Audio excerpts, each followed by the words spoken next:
We gonna sweep this under the carpet.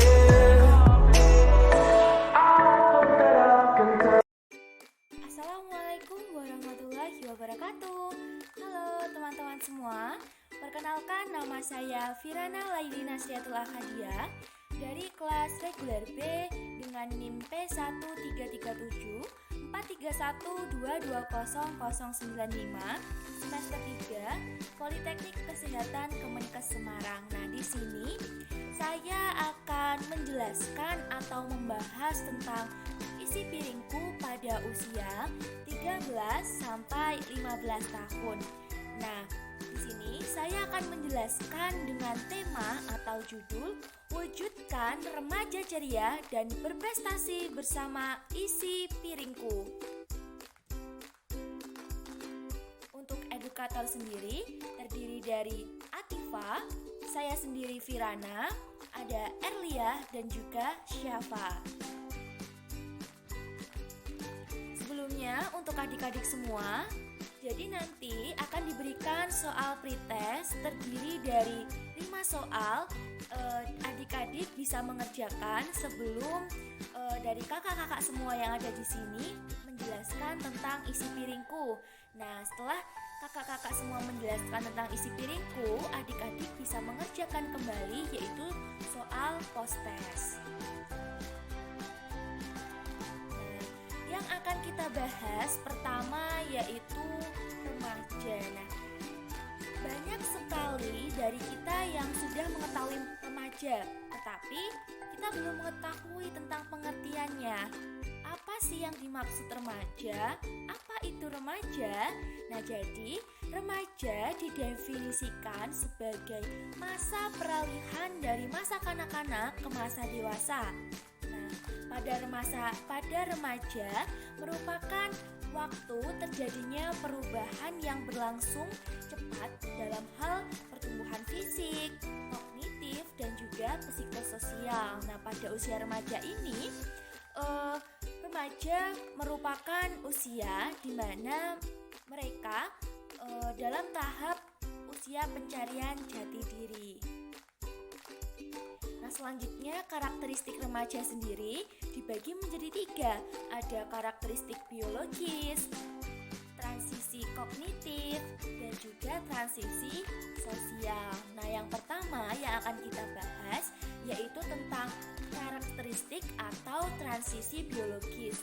Nah, jadi pada transisi biologis ini perubahan remaja terdapat perubahan fisik, yaitu meningkatnya tinggi dan juga berat badan. Nah, yang kedua ada transisi kognitif. Nah, pada transisi ini remaja berpikir lebih idealis, logis, dan juga sistematis. Nah, yang ketiga ada transisi sosial. Nah, pada transisi sosial remaja mengalami perubahan dalam hubungan individu dengan manusia lain, yaitu dalam hal emosi dan juga kepribadian. Nah, karakteristik remaja sendiri menurut Stianingsih pada tahun 2007, masa remaja dibagi menjadi 3, yaitu yang pertama ada remaja awal, ada remaja pertengahan, dan juga remaja akhir. Nah, remaja awal ini pada umur berapa sih?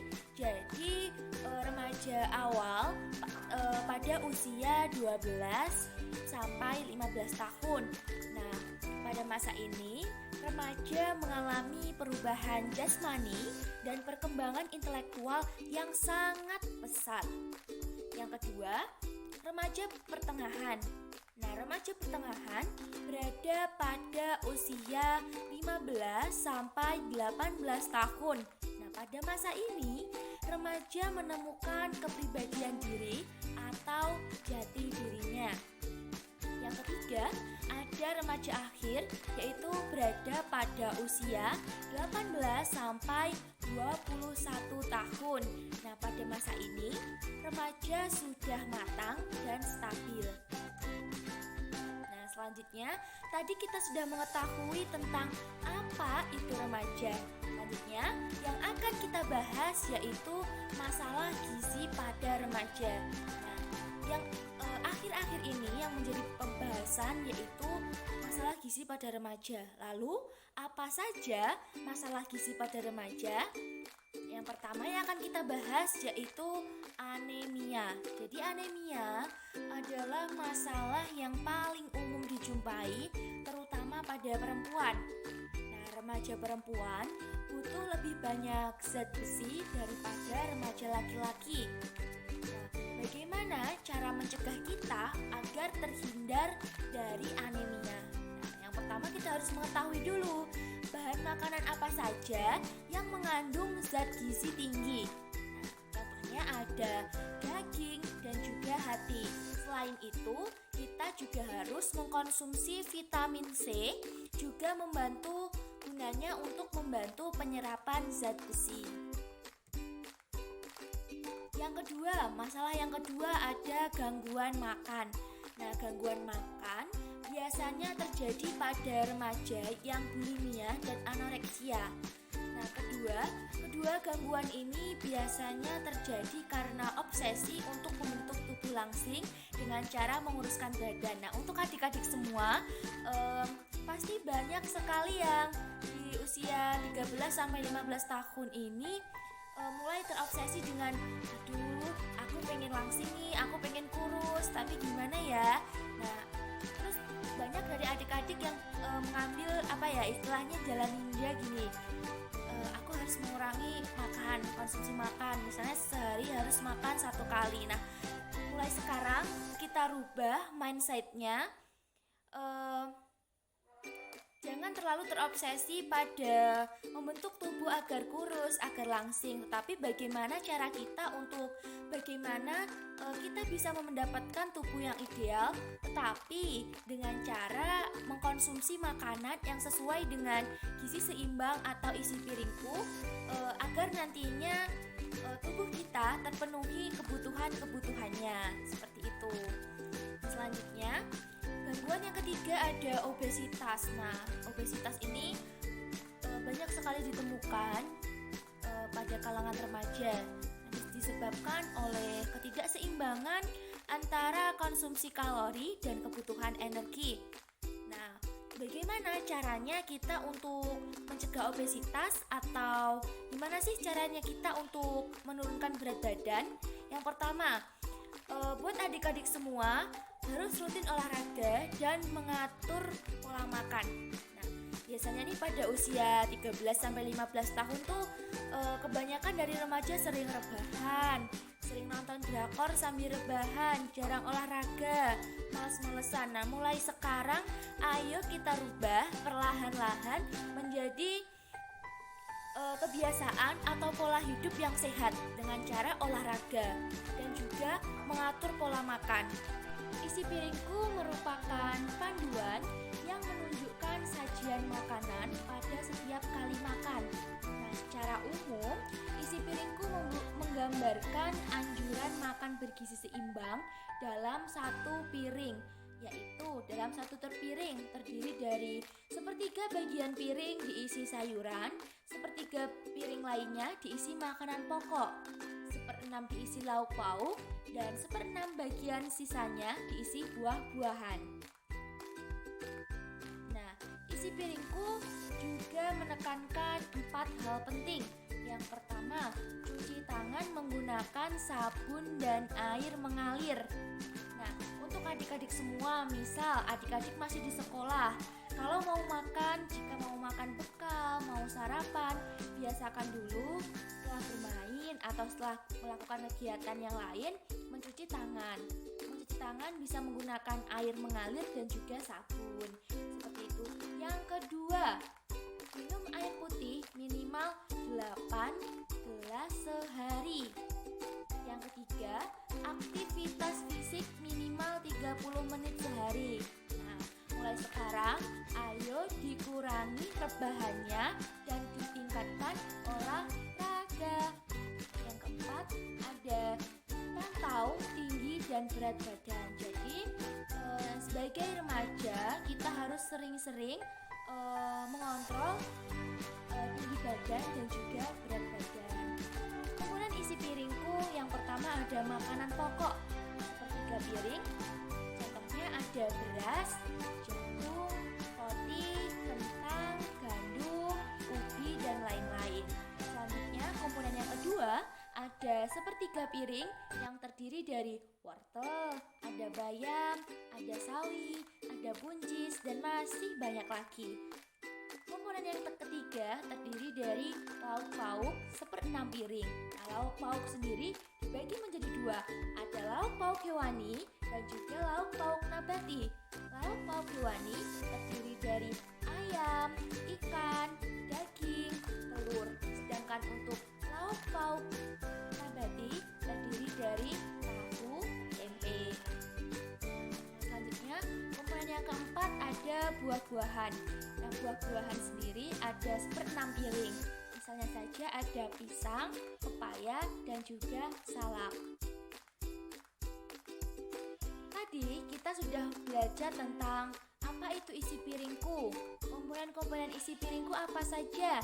Nah, selanjutnya yang akan kita bahas yaitu tentang manfaat isi piringku. Yang pertama, mengoptimalkan pertumbuhan pada remaja. Yang kedua, mengoptimalkan perkembangan otak pada remaja. Yang ketiga, mencegah anemia pada remaja. Dan yang keempat, mencegah timbulnya gizi buruk dan obesitas pada remaja. Porsian yang dianjurkan untuk kelompok umur 13 sampai 15 tahun. Nah, untuk laki-laki kebutuhan energi 2475 kilokalori dan perempuan 2125 kilokalori. Nah, untuk laki-laki kebutuhan nasi 6,5 porsi dan perempuan 4,5 porsi.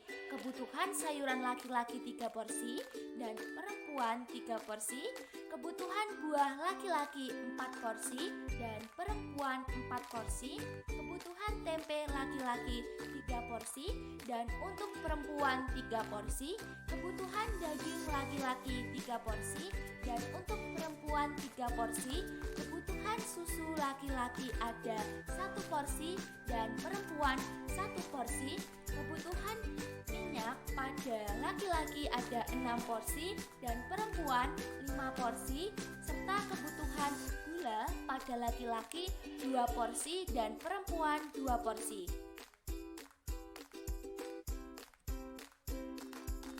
Nah, selanjutnya kakak akan menjelaskan tentang contoh menu sehari. Nah, untuk adik-adik bisa menerapkan di rumah untuk bekal atau makanan sehari-hari, atau bisa juga memanfaatkan bahan makanan yang ada untuk gimana sih caranya biar makanan yang ada atau bahan-bahan yang ada ini jika disusun bisa memenuhi isi piringku.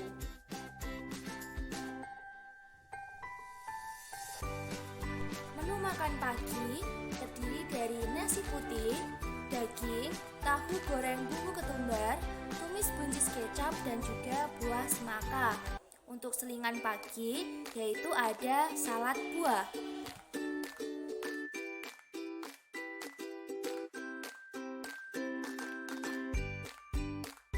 Untuk menu yang kedua, makan pagi bisa disusun yaitu nasi goreng komplit. Nah, untuk selingan paginya ada pisang panggang saus glumer. Nah, untuk makan siang ada nasi putih, ayam bakar, pepes tahu, sayur bening bayam, dan juga buah apel. Nah, untuk selingan siang ada bakpao isi ayam. Nah, untuk makan malam sendiri ada nasi putih, ikan goreng, tahu goreng, tumis kangkung, dan buah pepaya. Nah, berikut adalah untuk soal post-test. Nah, adik-adik bisa mengerjakan soal post-test setelah dari kakak-kakak tadi menjelaskan. Nah, untuk referensi berikut saya tampilkan. Terdapat 4 referensi yang kami gunakan. Nah, terima kasih. Sekian yang dapat saya sampaikan. Apabila ada kesalahan, saya mohon maaf yang sebesar-besarnya. Wassalamualaikum warahmatullahi wabarakatuh. Dadah.